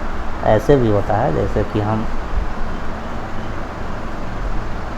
एक एग्जांपल ई लेते हैं, बताओ किसका एग्जांपल ले, BeCl2 H2SO4।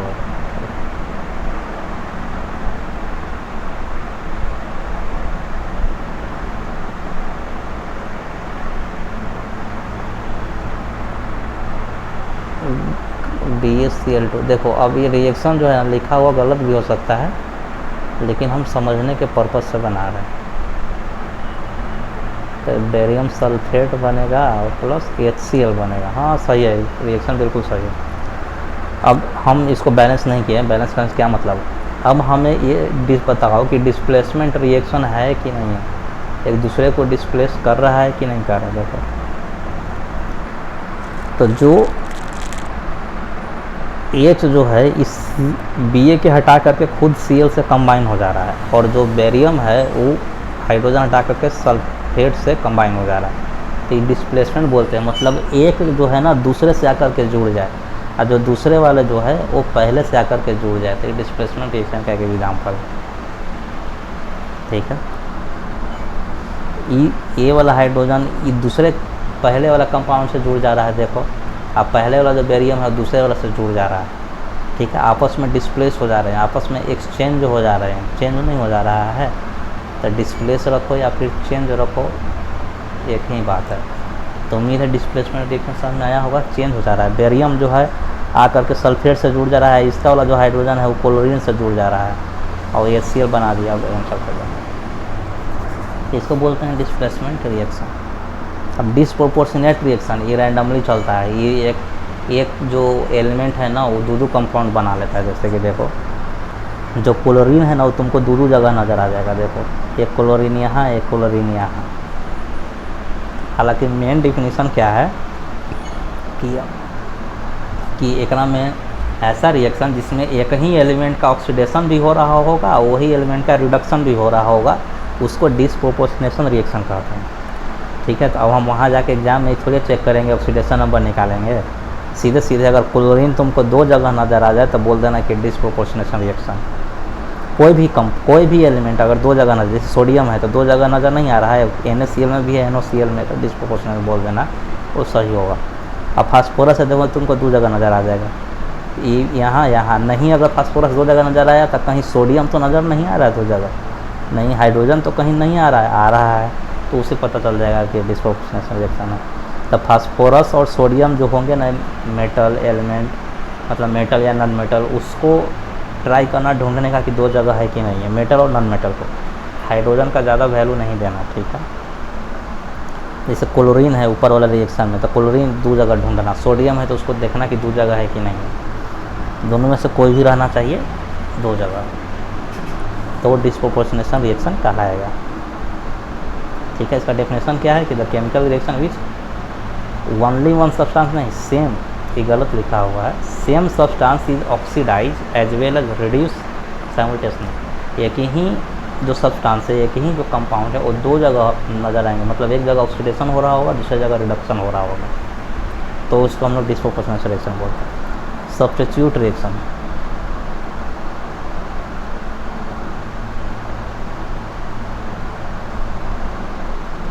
ए बाबू गलती हो गया का तो अच्छा एक बार सब्स्टिट्यूट रिएक्शन देख लो, उसके बाद देखते हैं सब्स्टिट्यूशन रिएक्शन। सब्स्टिट्यूशन रिएक्शन क्या होता है? ये जो हम एग्जांपल दिए थे ना, बेरियम सल्फेट, बेरियम हाई वाला का, ये डिस्प्लेसमेंट रिएक्शन नहीं है, ये सब्स्टिट्यूशन रिएक्शन है। गलती हो गया यार, सॉरी। पढ़ाए नहीं ना, फर्स्ट टाइम थोड़ा पढ़ा रहे हैं, तो दूसरा बार तो पढ़ा नहीं रहे हैं, तो बड़ी दिक्कत होता है। इसको हम ध्यान से पढ़े भी नहीं है, डायरेक्ट पढ़ा रहे हैं, तो कई सारा चीज़ है स्किप हो जाता है, याद भी नहीं रहता है कौन क्या था। हाँ देखो, इस सब्स्टिट्यूशन रिएक्शन कहलाता है, मतलब एक दूसरे को सब्स्टिट्यूट करेगा, एक दूसरे को रिप्लेस करेगा। देखो क्लोरीन जो है वो हाइड्रोजन को रिप्लेस कर दिया, हाइड्रोजन जो है क्लोरीन को रिप्लेस कर, सल्फेट जो है क्लोरीन को रिड्यूस करके बेरियम से साथ जुड़ गया, मतलब अदला बदली हो जा रहा है ना। जो क्लोरीन है बेरियम के साथ लगा हुआ है, वो लग जा रहा है हाइड्रोजन के साथ, और जो सल्फेट है वो हाइड्रोजन के साथ लगा हुआ है, वो लग जा रहा है बेरियम के साथ। इस सब्स्टिट्यूशन रिएक्शन कहलाता है। ठीक है, एक दूसरे को सब्स्टिट्यूट कर दे रहा है। लेकिन यही कहानी अब तुम बोलोगे कि यही तुम तो यहाँ पर भी बताया था डिस्प्लेसमेंट में, दोनों में क्या अंतर है? यहाँ पर भी तो ही हो रहा है, आयरन तो सब नहीं। इसमें क्या हो रहा है ना कि एक ही मॉलिक्यूल रहेगा, जिंक है, सोडियम है, इसके साथ कोई और नहीं रहेगा, ये अकेला रहेगा एक जरूर। जिंक, सोडियम, कोई सा भी मेटल हो या नॉन मेटल हो, वो अकेला ही रहेगा। ठीक है, ये दोनों में डिफरेंस है। अकेला रहेगा तो डिस्प्लेसमेंट हो गया, डिस्प्लेस कर लिया, और दो देखो यहाँ पे दो है, तो अकेला हाइड्रोजन नहीं है या अकेला सल्फेट नहीं है, दो है, एक बेरियम है तो एक क्लोराइड है, एक हाइड्रोजन है तो एक सल्फेट है। लेकिन यहाँ पे देखो, यहाँ पे अगर हम बात करें तो यहाँ आयरन सल्फेट दो है, लेकिन जिंक अकेला है। ठीक है, तो रिप्लेस यहाँ भी कर रहा है, लेकिन जिंक अकेला है। पहचाने का तरीका है, इसको बोलते हैं डिस्प्लेसमेंट रिएक्शन, ये वो को डिस्प्लेस करेगा बस। ठीक है, तो समझ में आया सब्स्टिट्यूशन और डिस्प्लेसमेंट में क्या अंतर है। डिस्प्लेसमेंट में तुमको नज़र आएगा कि जिंक या सोडियम या कोई सा भी मेटल एक वो ज़रूर अकेला होगा, ठीक, और वो रिप्लेस करेगा। लेकिन सब्स्टिट्यूशन में दो वो होगा, एक BaCl2 है तो एक H2SO4 है। अकेला के लिए यहाँ ऐसा नहीं है हाइड्रोजन है सिर्फ, या फिर सिर्फ सल्फेट है, ऐसा भी नहीं है, तो दो को नज़र आएगा। लेकिन यहाँ सिर्फ तुमको एक ही नज़र आएगा, कोई सा भी मेटल या non metal, zinc, sodium, gold, silver, कुछ भी रहे, कॉपर। ठीक है, न्यूट्रलाइजेशन रिएक्शन पढ़ाने की ज़रूरत नहीं है। Acid plus base salt plus water बनाता है। अगर एसिड HCl लिए और बेस लिए, दोनों मिलकर salt plus water. Reversible reaction क्या होता है, ये पूछा भी था शायद तुम्हारे। रिवर्सिबल क्या होता है, पहचानो इसमें से रिवर्सिबल कौन है। तो रिवर्सिबल रिएक्शन उसको बोलते हैं कि reaction in which reactant combine to form product, again product combine to, जैसे कि नाइट्रोजन और अमोनिया है, वो मिल करके, नाइट्रोजन और हाइड्रोजन है मिल करके अमोनिया बनाया। ठीक है, NH3। अब NH3 वापस ब्रेक हो करके नाइट्रोजन और हाइड्रोजन बनाया। ठीक है, दोनों इक्विलिब्रियम में भी कभी कभी चलते हैं। ठीक है, तो रिवर्सिबल रिएक्शन उसको बोलते हैं कि ये दो कंपाउंड मिलकर के एक प्रोडक्ट बना दिया और वापस से प्रोडक्ट जो है ब्रेकअप होकर के फिर रिएक्टेंट बन जाए, तो रिवर्सिबल है। मतलब ये दोनों डायरेक्शन में सही है। ठीक है, अगर नाइट्रोजन हाइड्रोजन मिलकर के अमोनिया बना रहा है, तो अमोनिया से भी ब्रेक करके हीट दे करके या फिर हाइबर प्रोसेस से नाइट्रोजन प्लस हाइड्रोजन बनेगा। ठीक है, देखो साफ साफ लिखा हुआ है कि which reactants combine to form product, reactant जो है कंबाइन होकर के प्रोडक्ट बनाया। अगेन प्रोडक्ट जो है recombine to reactant is called reversible reaction. Product जो है फिर वापस रिएक्टेंट बना लेगा। ठीक है, मतलब इस डायरेक्शन में भी ये रिएक्शन हो सकता है और इस डायरेक्शन में रिएक्शन हो सकता है, तो इसको रिवर्सिबल रिएक्शन बोलते हैं। ठीक है, ये कहाँ एग्जाम्पल तुमको मिलेगा, हाँ अगर इक्विलिब्रियम हो, मतलब इक्विलिब्रियम समझ में आता है ना, दो फेज आपस में साइमल्टेनियसली चेंज हो रहे हो। जैसे कि जब तुम पानी उबालोगे तो क्या होता है कि उस टाइम पानी उबालोगे तो क्या होगा, नहीं उससे पानी उबालने से एग्जाम्पल से नहीं फिट बैठेगा। इक्विलिब्रियम भाई, अरे एक फेज दूसरा फेज में चेंज हो रहा है, दूसरा फेज फिर पहला फेज में चेंज हो रहा है, ठीक है, वो इक्विलिब्रियम कहलाता है। मतलब एक डायरेक्शन से दूसरे डायरेक्शन, दूसरे डायरेक्शन से पहले वाला डायरेक्शन, मतलब नाइट्रोजन हाइड्रोजन मिलकर अमोनिया, अमोनिया से ब्रेक होकर नाइट्रोजन। खैर छोड़ा, रिवर्सिबल समझ में आया। ये दोनों ही डायरेक्शन से रिएक्शन वैलिड है। रिएक्टेंट, दो रिएक्टेंट मिल करके एक प्रोडक्ट भी बनाएंगे, वापस फिर प्रोडक्ट ब्रेकअप होकर के रिएक्टेंट भी बनाएंगे, तो रिवर्सिबल इसको बोलते हैं। इरिवर्सिबल मतलब एक ही डायरेक्शन में हो। अगर कैल्शियम कार्बोनेट को हीट कर दिए तो calcium oxide plus carbon dioxide बनेगा, लेकिन वापस से कार्बन जो क्विक लाइम है, कैल्शियम ऑक्साइड है और कार्बन डाइऑक्साइड जब तुम मिलाओगे तो कभी भी कार्बोनेट नहीं बनेगा, ठीक है। जो कैल्शियम कार्बोनेट है वो हीट कर देगा तो calcium oxide plus carbon dioxide तो बन जाएगा, लेकिन वापस फिर कैल्शियम ऑक्साइड और कार्बन डाइऑक्साइड मिलाने से वो कभी भी कैल्शियम कार्बोनेट नहीं बनेगा, ठीक है। इसको इरिवर्सिबल बोलते हैं, एक ही डायरेक्शन में वैलिड है, वापस फिर दोबारा कैल्शियम कार्बोनेट नहीं बने। चलो देखो सॉल्यूशन में कुछ पढ़ाने की ज़रूरत नहीं है, सब सॉल्यूशन को पढ़ा हुआ है डिटेल में।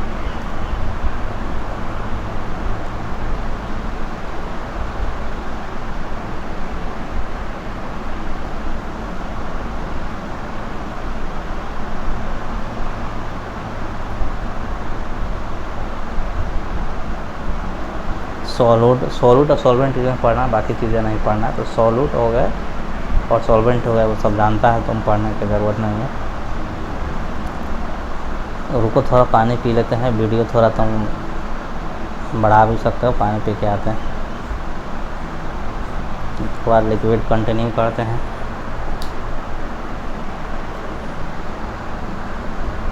इसमें सॉल्युबिलिटी भी पढ़ाएंगे, आते हैं पानी पी के थोड़ा।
कैसे हैं, क्या हाल चाल है?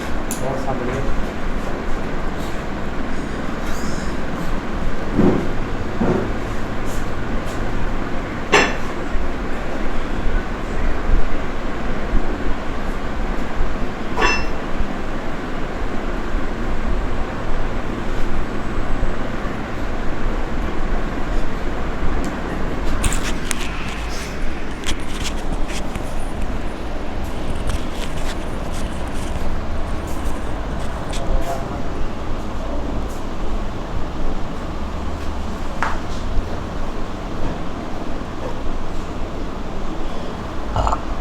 देखो एक लाइन ये नोट कर लेना कि द बेटर सॉल्वेंट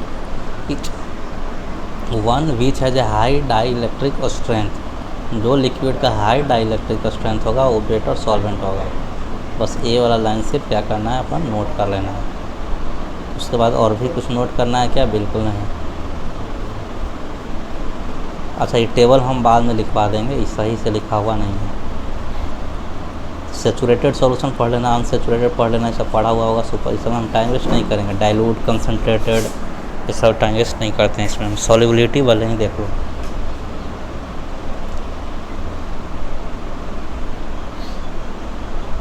इसको हम नोट्स बनाए होंगे इधर।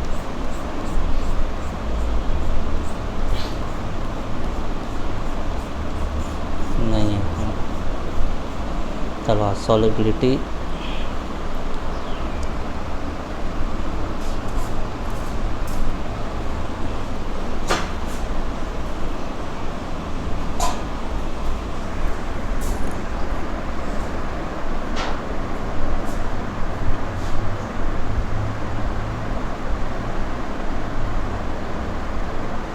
इंसाइक्लोपीडिया से ना केमिकल बॉन्डिंग नहीं पढ़ना है।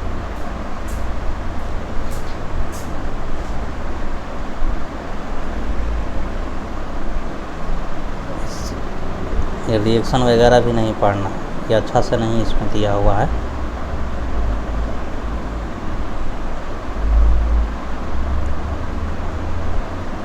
सॉल्यूशन आ गया। इंसाइक्लोपीडिया से तुम सॉल्यूशन पढ़ सकते हो। अब सॉल्यूशन है तो सॉल्यूशन के सॉल्वेंट क्या होता है, सॉल्यूट क्या होता है, ये सब लिखा हुआ है। तो हम सब बता के टाइम वेस्ट नहीं करना चाहते हैं, हमारे पास टाइम कम है, बहुत सारा चीज़ पढ़ाना है। ये सब पढ़ लेना, कुछ नहीं है। Tyndall effect, no Tyndall effect, ये सब है जो ट्रू सॉल्यूशन होते हैं। टिंडल इफेक्ट, ये सब अच्छे से पढ़ना है, इंपॉर्टेंट है। प्रॉपर्टीज ऑफ सॉल्यूशन, ठीक है। इंसाइक्लोपीडिया है, प्रॉपर्टीज ऑफ सॉल्यूशन जो पॉइंट वाइज है ये पढ़ लेना है। चलो दूसरा तीसरा पॉइंट पढ़ लेते हैं। तीसरा, because of very small particle they do not scattered beam of light passing through the solution, the path of light is not visible in solution, the other word they do not exhibit Tyndall effect. जो true solution है, true solution के बारे में बात कर रहा है। जो सॉल्यूशन होते हैं ट्रू सॉल्यूशन, वो टिंडल इफेक्ट शो नहीं करते हैं, ठीक है। ट्रू सॉल्यूशन क्या होता है? ट्रू सॉल्यूशन में ना हम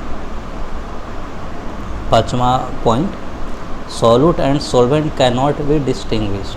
ट्रू सॉल्यूशन में हम सॉल्यूट और सॉल्वेंट को हम डिस्टिंग्विश नहीं कर सकते। कि ट्रू सॉल्यूशन के बारे में पूरा लिखा हुआ है, पढ़ लेना अच्छा से। हम पढ़ा के टाइम वेस्ट नहीं करेंगे, जो बाहरी है वही चीज़ पढ़ाएंगे। अनसेचुरेटेड पढ़ लेना, सेचुरेटेड पढ़ लेना, सुपर सेचुरेटेड पढ़ लेना, ठीक है।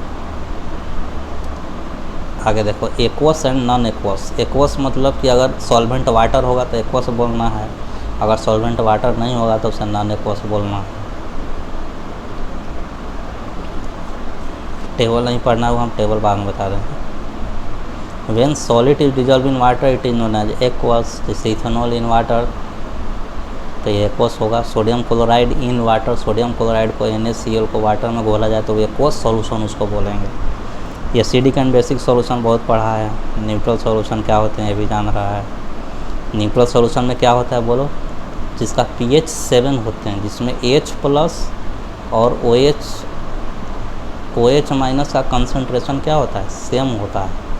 जितना H प्लस आयन होंगे उतना ही OH माइनस होगा, तभी तो ये प्लस माइनस होकर के न्यूट्रल होते हैं और pH 7 होता है, ठीक है। कंसंट्रेशन ऑफ सॉल्यूशन देखो, मास अब है, मोल, मोलारिटी सब पढ़ने की आवश्यकता नहीं है, ठीक है। हाँ, भले ही तुम पढ़ लेना कि डाइल्यूट सॉल्यूशन क्या होते हैं, कंसंट्रेटेड सॉल्यूशन क्या होते हैं, बस ये सब पढ़ने की आवश्यकता नहीं है। पूछेगा नहीं मोल, मोलारिटी, अब जो पूछेगा वही पढ़ना है, फालतू की चीज़ें नहीं पढ़नी है। मोल, इस मोलारिटी, टेलरिटी पढ़ने का मन होगा पढ़ लेना, नहीं तो छोड़ देना। आगे आ जाओ, सोलबिलिटी। सोलबिलिटी जानते हैं? सोलबिलिटी मतलब घुलाने की क्षमता। अब घुलाने की क्षमता तुम कैसे बढ़ाओगे बताओ?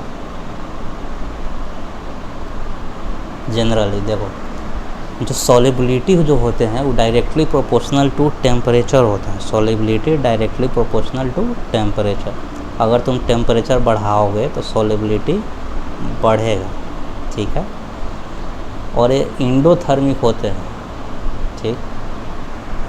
इंडोथर्मिक मतलब हीट को एब्जॉर्ब करे, वो होते हैं endothermic. Example, sugar plus water. Water में तुम शुगर डालोगे तो कौन सा रिएक्शन हो? इंडोथर्मिक है, मतलब वो थोड़ा ठंडा ठंडा फील होगा। इंडोथर्मिक हीट एब्जॉर्ब कर लेगा। जैसे चीनी, पानी, चीनी का जो शरबत होता है तो थोड़ा ठंडा फील नहीं होता जैसे घोल डालते हैं चीनी, क्यों? क्योंकि थोड़ा इंडोथर्मिक हीट थोड़ा बहुत एब्जॉर्ब कर लेता है। हाँ, तो उसी के बारे में बात कर रहे हैं, शुगर इन वाटर या सॉल्ट इन वाटर। टेम्परेचर बढ़ाओगे तो सॉलिबिलिटी बढ़ेगा, मतलब उसमें और चीनी घुल सकता है। जैसे कि मान लेते हैं कि 1 गिलास वाटर है, उसमें 50 ग्राम चीनी तुम घोल दिए, अगर हम उसको उबाल दें या फिर टेम्परेचर बढ़ा दें उस वाटर का, तो तुम और 10-20 ग्राम चीनी घोल सकते हो, ठीक है। तो सॉलिबिलिटी जो है टेम्परेचर बढ़ाने पे बढ़ता है। आगे देखो एक्सेप्शन जो है, कुछ एक्सेप्शन भी है, जैसे पोटासियम नाइट्रेट हो गए, कैल्शियम नाइट्रेट, मतलब पोटासियम कैल्शियम का नाइट्रेट, ऐसे याद रखना। कैल्शियम ऑक्साइड या calcium hydroxide, sodium sulphate, lithium carbonate, sodium carbonate, मतलब लिथियम और सोडियम का कार्बोनेट, ऐसे याद रखना। तो 2-4 तो याद हो जाएगा, पोटासियम कैल्शियम का नाइट्रेट और लिथियम सोडियम का कार्बोनेट। और calcium oxide, calcium hydroxide, nitrogen sulphate, calcium nitrate CnO3, potassium nitrate KNO3 लिखा हुआ है। ये सारी जो रिएक्शन होती हैं, इसमें क्या होता है, उल्टा है। इसमें टेम्परेचर बढ़ाएगा तो सॉलिबिलिटी घटेगा, इसमें solubility inversely proportional to temperature होता है, लेकिन generally solubility directly proportional to temperature. अगर तुमसे कोई पूछे कि सॉलिबिलिटी जो है डायरेक्टली प्रोपोर्शनल टू टेम्परेचर होता है या फिर इन्वर्सली, तो तुम बोलना कि डायरेक्टली। हाँ, कुछ ऐसे कंपाउंड हैं जैसे लिथियम सोडियम के कार्बोनेट या पोटासियम कैल्शियम का नाइट्रेट या sodium sulphate. Sodium sulphate important है, इसको याद रखना, ये पूछता है। इसका solubility inversely proportional to temperature होते हैं और ये एक्सोथर्मिक होते हैं। एक्सोथर्मिक मतलब कि इसको तुम पानी में घोलोगे ना तो ये हीट रिलीज करेगा, गर्म हो जाएगा गिलास। एग्जाम्पल के तौर पे यहाँ पे कैल्शियम ऑक्साइड लिखा हुआ। कैल्शियम ऑक्साइड पता है क्या है? क्विक लाइम, चूना। जैसे तुम चूना को पानी में डालते हो तो देखता है गर्म हो जाता है, खोलने लगता है, तो ये एक्सोथर्मिक रिएक्शन है, हीट रिलीज करेगा, ठीक है। हीट एब्जॉर्ब, ठंडा ठंडा नहीं महसूस होगा, ये हीट रिलीज करेगा, गिलास गर्म हो जाएगा उसे। कैल्शियम ऑक्साइड, चूना पत्थर, लाइम, चूना जिसको बोलते हैं, क्विक लाइम बोलते हैं कैल्शियम ऑक्साइड को। समझ में आया? तो कुछ एक्सेप्शन है, याद हो जाएगा। अब एक ही बात रिपीट नहीं करते हैं, इसमें solubility inversely proportional.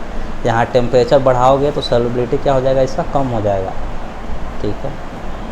Inversely proportional है ना, इसीलिए। अब आगे देखते हैं, वो तो बात सॉलिबिलिटी ऑफ कुछ solid in A, solubility of solid in a water था वो, जैसे चीनी को पानी में घोल दिए, चूना को पानी में घोल दिए, ये वाला था। अब हम गैस के बारे में बात करते हैं, solubility of gas in a liquid. पहले क्लियर करो कॉन्सेप्ट, ये किसके लिए है solubility directly proportional to temperature?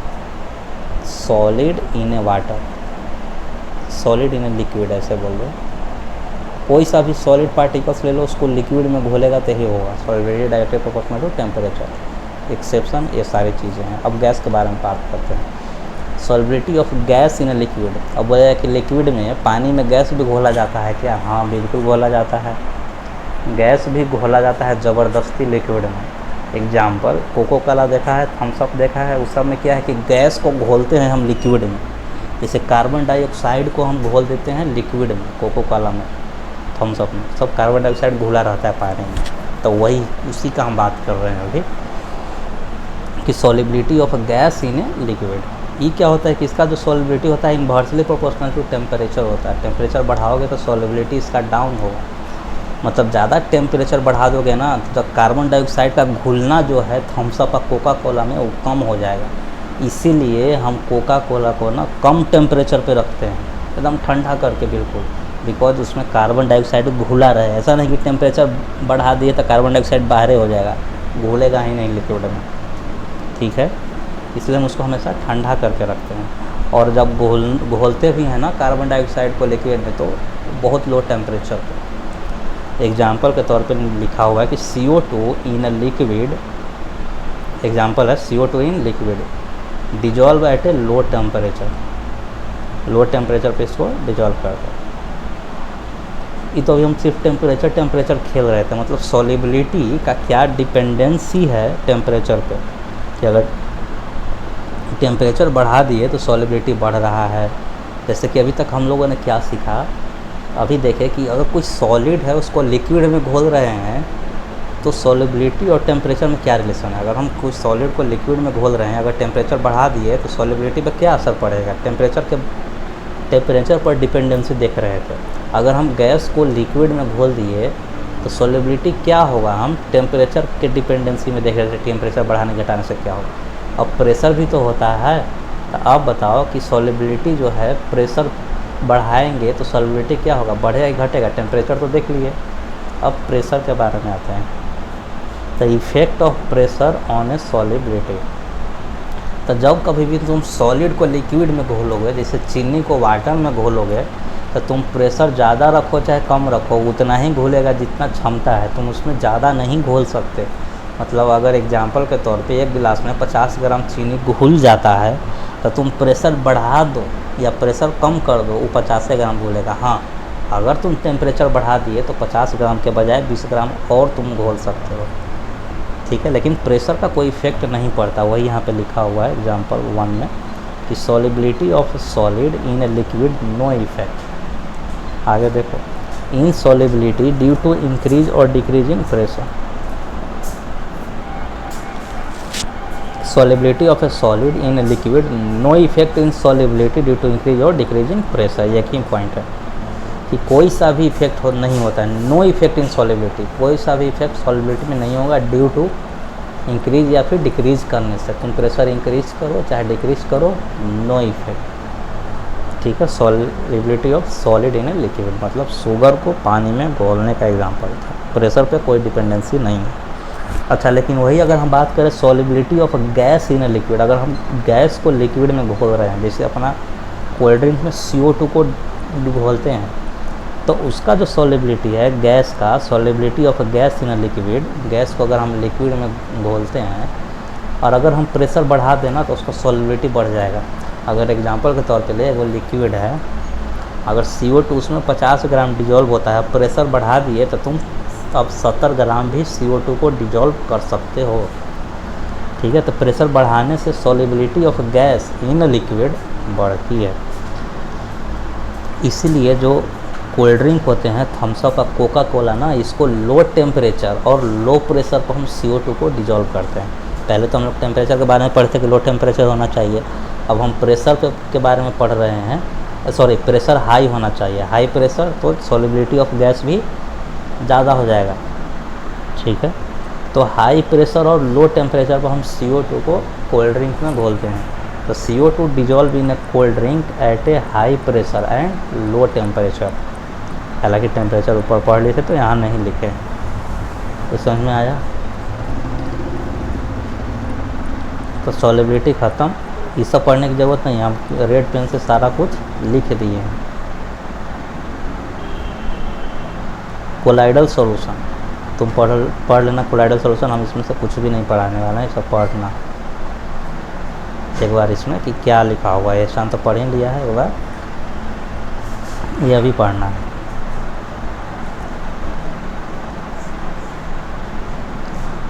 Classification of colloids, जैसे कि मिल्क इमल्सन है, यहाँ पे लिखा हुआ है इमल्सन का एग्जांपल। मिल्की इमल्सन नहीं है, फेस क्रीम भी है, हेयर क्रीम भी है, जेली भी है। तो इसको कुछ हम ट्रिक से ना आगे बताएंगे। ये टेबल बहुत इंपॉर्टेंट है, लेकिन अगर तुम ऐसे याद करोगे तो याद ही नहीं होगा ये। जैसे स्मोक और ऑटोमोबाइल सब एरोसोल है, तो हम बाद में देखेंगे। हम अपना तैयारी करते थे तो इसका हम यूट्यूब पे कोई ट्रिक वगैरह हम देखे थे, अब कहाँ लिखे हम तो भूल गए, इसको फिर से दोबारा हम ढूंढेंगे कि कहाँ था, क्योंकि ऐसे याद नहीं होता है। आगे है, अब कोलाइडल्स के 2 टाइप के कोलाइडल्स होते हैं, lyophilic colloids and lyophobic colloids. Lyophilic क्या होता है? ये लिक्विड लविंग होता है, मतलब लिक्विड के साथ है ना, ये स्टेबल लिक्विड लविंग कोलॉइड्स, मतलब लिक्विड से इसको प्यार होता है, लिक्विड में ही मिक्सअप हो जाता है। लायोफोबिक मतलब ये लिक्विड से दूर भागता है, लिक्विड हेटिंग कोलॉइड्स। तो ए वाला एक पॉइंट याद रखना है, और ए वाला पॉइंट कि these are quite stable, can not be easily coagulated. ये जो लायोफिलिक है ना, वाटर के साथ जिसको लिक्विड लविंग है, वो अस्टेबल होता है भाई, जिसको पानी से प्यार है, मिक्स हो जा रहा है, तो इसका मतलब वो स्टेबल है। तो ये अस्टेबल कंपाउंड बनाता है, ये इजीली कोगुलेट नहीं होगा। कोगुलेट मतलब कि ऊपर जो नहीं जम जाता है फेन की तरह, कोगुलेट ऊपर हिलाओगे तो कुछ पार्टिकल बाहर आ जाते हैं लिक्विड में, तो इसको उसको कोगुलेशन बोलते हैं। अब देखो ये लिक्विड हीटिंग है, इसको लिक्विड से ना बहुत नफरत है, ये मिक्सअप नहीं होता, ये जल्दी से कोगुलेट हो जाता है, ये स्टेबल नहीं होता है। तब पॉइंट नंबर 3 भी देखना कि they are not stable and can easily be coagulated by heating, ये तुरंत कोगुलेट हो जाता है। दूसरा टर्म है इसी में हाइड्रोफिलिक, मतलब एक होता है हाइड्रोफोबिक। हाइड्रोफिलिक मतलब वही लिक्विड लविंग, हाइड्रोफोबिक मतलब लिक्विड हीटिंग, ये सॉप वाले चैप्टर में पढ़ाए थे। आगे है गोल्ड नंबर। ये गोल्ड नंबर क्या होता है? 3 टाइप के नंबर पढ़ना है, C10 नंबर, ऑक्टेन नंबर या गोल्ड नंबर, यही 3 टाइप के नंबर हैं। तो यहाँ पे गोल्ड नंबर पढ़ लेते हैं, C10 और ऑक्टेन नंबर हम कार्बन कंपाउंड में पढ़ेंगे। तो गोल्ड नंबर क्या होता है? तो gold number is a term used in colloidal chemistry. ये कोलाइडल केमिस्ट्री, कोलाइडल के चैप्टर में ही तुमको यूज होगा गोल्ड नंबर। गोल्ड नंबर क्या होता है? For the protection of lyophobic colloids. ये किस लिए यूज होता है? तो for the protection of lyophobic colloids, protection of. इसका डिफिनेशन क्या है? तो it is the minimum amount, याद रखना मैक्सिमम नहीं, minimum amount of lyophilic colloid in milligram which prevent the coagulation of 10 milligram gold sol by the addition of 1 ml of 10% NaCl solution। तो इतना तो याद नहीं रहेगा कि 10, हाँ कम से कम 10 ml गोल्ड याद रहेगा, बाकी 1 ml 10% सोल्यूशन भुला जाएगा। इतना भी याद कर लेगा तो काम चल जाएगा, ध्यान में रख लेगा तो कि minimum amount of lyophilic colloids in milligram which prevent the coagulation, ये याद होना चाहिए कि कोगुलेशन को प्रिवेंट करने के लिए minimum amount of lyophilic colloids, ठीक है। प्रिवेंट्स द कोगुलेशन मतलब कोगुलेशन को प्रिवेंट करने के लिए, कोगुलेशन को रोकने के लिए minimum amount of lyophilic colloids की कितनी आवश्यकता है वो गोल्ड नंबर कहलाता है, ठीक है। अब इसका डेफिनेशन बनाया है 10 ml गोल्ड सोल, याद रखना 10 ml गोल्ड सोल। ऑप्शन में क्या पता लिखे दे कि 100 ml गोल्ड सोल, तो 10 ml कम से कम याद होना चाहिए, इतने से ठीक हो जाएगा, ज़्यादा ऐसा नहीं कि पूरा कंप्लीट याद करना। वो भी आएगा कि नहीं आएगा कोई नहीं जानता, लेकिन हाँ अगर चाहो तो याद कर सकता है, अभी टाइम है तुम्हारे पास, अगर टाइम मिलता है तो अच्छे से याद करो।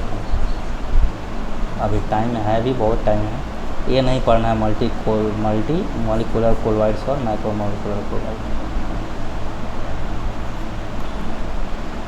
अभी हमारे पास बहुत टाइम है, पढ़ भी सकते हो। एसोसिएटेड कोलॉइड्स मिसल्स को बोलते हैं, ठीक है। मुंह दर्द करेंगे, आप पढ़ो इसको क्या है। Associated colloids for formation of micelles take place only particular temperature called a Krafft temperature. जिस टेम्परेचर पर मिसल्स का फॉर्मेशन होता है उसको बोलते हैं हम लोग क्राफ्ट टेम्परेचर। एंड एबव है, ये क्या लिखा हुआ है नहीं पता चल रहा है, कंसंट्रेशन कोड कल पढ़ लेना भाई, नहीं पता चल रहा है क्या लिखा है, ठीक है। पढ़ लेना एक बार समझ में आ जाएगा, कोई दिक्कत नहीं। कोलॉइडल वोलाइडल के बारे में तुम अच्छा से पढ़ा है, याद रहेगा। टिंडल इफेक्ट तुम पढ़े हो, ये वाला पढ़ लेना है। इस प्रॉपर्टीज ऑफ कोलॉइडल सॉल्यूशन है, ये तुमको हर एक पॉइंट पढ़ना है, पहला पॉइंट, दूसरा पॉइंट, तीसरा, चौथा, पाँचवा, हर एक पॉइंट ही पढ़ना है। कोलॉइडल का प्रॉपर्टी है, पढ़ना ही पढ़ना है। आगे है इमल्सन। अच्छा, ब्रोनियन मूवमेंट के बारे में पढ़ देख लो। ब्रोनियन मूवमेंट तुम जानते ही हो। ब्रोनियन मूवमेंट जो होते हैं, Brownian movement does not depend on nature but depend on size of viscosity.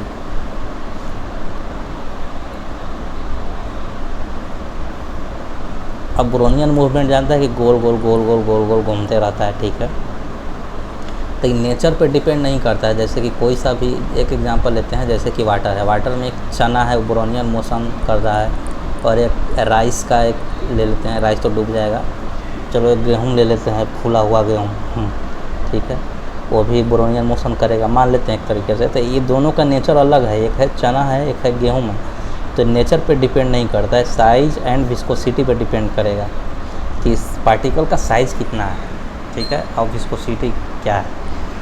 तो साइज़ पे कैसे डिपेंड करेगा भाई? तो अगर साइज़ लेस होगा तब बताओ ब्रोनियन मोशन कम होगा कि ज़्यादा होगा? ज़्यादा होगा। साइज़ छोटा है तो खूब तेज़ी से घूमेगा।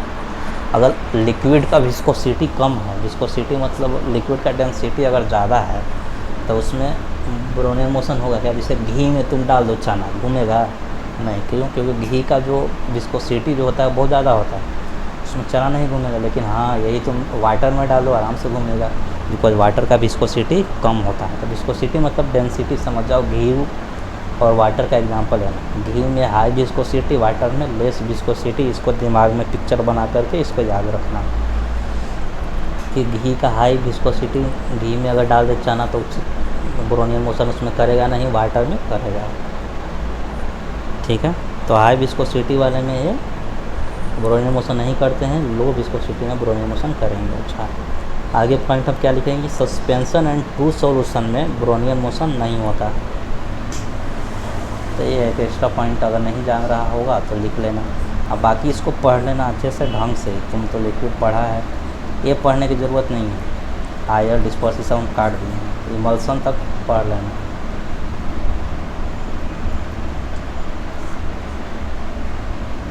प्रॉपर्टीज ऑफ इमल्सन पढ़ लेना। ये सब पढ़ने का मन होगा तो पढ़ना, नहीं पढ़ने का मन होगा तो नहीं पढ़ना। हाँ, जो जो हम हाईलाइट किए हैं येलो कलर से वही पढ़ लेना सिर्फ। ठीक है, एवरीडे साइंस लाइफ। हाँ, इसमें हम बहुत इंपॉर्टेंट चीज़ लिखा हुआ है, इसलिए हम बोल देते हैं। देखो अभी बहुत खूब पूछता है कि जो आर्टिफिशियल रेन होते हैं आजकल करवाया जा रहा है, क्वेश्चन क्या पता पूछ दे कि आर्टिफिशियल रेन जो होते हैं करवाते हैं हम लोग, वो silver iodide is sprinkled on A cloud for seeding them, और सिल्वर आयोडाइड का यूज़ किया जाता है, ये पढ़ना। ठीक है, सिल्वर आयोडाइड क्या करते हैं ना कि हम स्प्रिंकल करते हैं क्लाउड पे, छींटते हैं क्लाउड पे, जिसके कारण क्या होती है, सीडिंग होती है। And then generating, then artificial rain generate होता है, वापस धरती पे आता है। तो सिल्वर आयोडाइड का इस्तेमाल करते हैं हम आर्टिफिशियल रेन के लिए, कृत्रिम वर्षा के लिए। किसका, सिल्वर आयोडाइड, बहुत इंपॉर्टेंट। फोटोग्राफी में हम इसमें सिल्वर ब्रोमाइड का इस्तेमाल करते हैं, कहीं लिखा है यहाँ पे, सिल्वर ब्रोमाइड का इस्तेमाल करते हैं फोटोग्राफी में। जो रील, जो फ़ोटो कैप्चर नहीं करता है रील वाला में, जो पहले कैमरा जो आती थी उसमें सिल्वर ब्रोमाइड रहता था। ठीक है, कैमरा के पीछे निगेटिव वगैरह जिस पे फ़ोटो आता था निगेटिव पे, वो सब सिल्वर ब्रोमाइड से बना जाता था। तो ये याद रखना। इंडस्ट्री में देखो क्या होता है कि rubber is obtain bye coagulation of latex in tanning, ये कुछ नहीं है डाटा। बाकी colloidal purification of drinking water देख लो, इंपॉर्टेंट। ड्रिंकिंग वाटर का प्यूरिफिकेशन जानते हो किससे होता है, ड्रिंकिंग वाटर क्लीन बाई, दो चीज़ों से क्लीन होता है। एक होता है अल्मुनियम सल्फेट से तुम वाटर को क्लीन कर सकते हो, दूसरा पोटास एलम से वाटर को हम क्लीन कर सकते हैं। कहीं कहीं लिख देगा कि बताओ ड्रिंकिंग वाटर के लिए क्या इस्तेमाल होगा, ऑप्शन में खाली एलम रहेगा, पोटास नहीं रहेगा, तो ये फिर भी एलम पे टिक लगा देना है। एलम लिखो, पोटास एलम एक ही बात है, शॉर्ट फॉर्म में हम एलम सिर्फ बोलते हैं। उसका फार्मूला होता है K2SO4 Al2SO4 के होल थ्राइस डॉट 24H2O। अच्छा, पोटास एलम जो है सिर्फ वाटर के क्लीन करने में ही इस्तेमाल नहीं होता। जैसे कुआँ है, कुआँ में हम लोग ब्लीचिंग पाउडर भी डालते हैं, याद है, ब्लीचिंग पाउडर को होता है COCl2, वो भी डालते हैं वाटर को साफ़ करने के लिए, या फिर एलम भी डालते हैं वाटर को साफ़ करने के लिए। ठीक है, अब वाटर को साफ़ करने के लिए एलम का तो इस्तेमाल करते हैं, प्लस एलम का और भी यूज है। क्या क्या यूज है, डाइनिंग इंडस्ट्री में यूज होता है। डाइनिंग इंडस्ट्री समझता है, जहाँ कपड़ों पे रंग चढ़ाया जाता है। ठीक है, रंग बिरंगी चीज़ें बनाई जाती हैं कलर करने में, डाइंग इंडस्ट्री। वाटर प्यूरिफिकेशन में तो इस्तेमाल करते हैं, लेदर टैनिंग में, चमड़ा उमड़ा जो फैक्ट्री होता है उसमें इस्तेमाल करते हैं।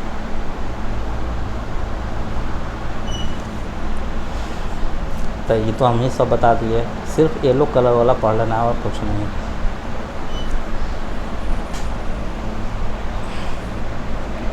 सस्पेंशन तुमको मन करे पढ़ लेना, मन करे छोड़ देना। अब हम थोड़ा ब्रेक लेते हैं, लेकिन सस्पेंशन जो है पढ़ ही लेना, छोड़ना नहीं। ठीक है, क्योंकि एग्ज़ाम में टाइम बहुत ज़्यादा है, अच्छे से पढ़।